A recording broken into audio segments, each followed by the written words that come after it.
Boys in the Hood. After getting into trouble at his school, 10-year-old Trey Styles is sent to live with his father, Furious Styles, in the South Central District of Los Angeles.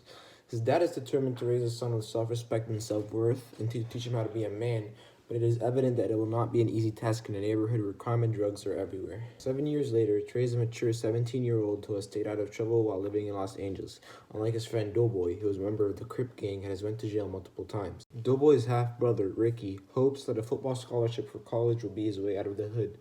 The film Boys in the Hood follows the three boys and the hardships that they must face in living in a place where living to see tomorrow is never 100% possibility.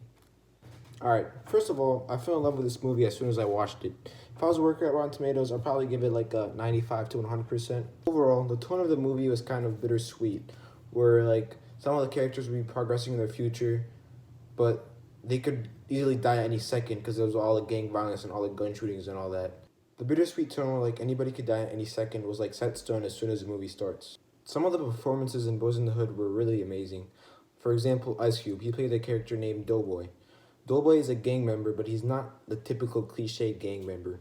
John Singleton, the director, gave him like some demons to fight inside him, where you could like by the end of the movie, the viewer could really see like Ice Cube's like and Doughboy's true self.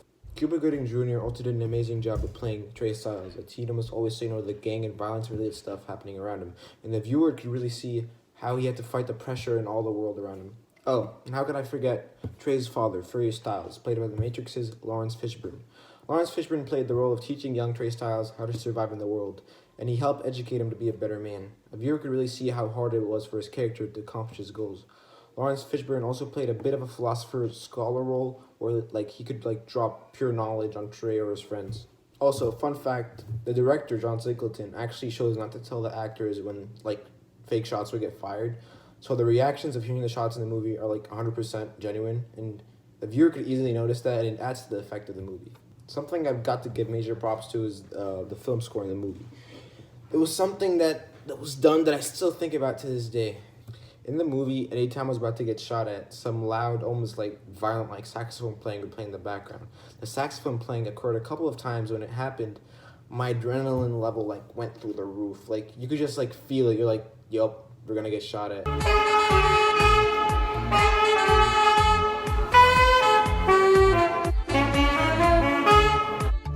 And it was like type of like a foreshadowing that was about to happen, but not really foreshadowing, so it was a cool effect.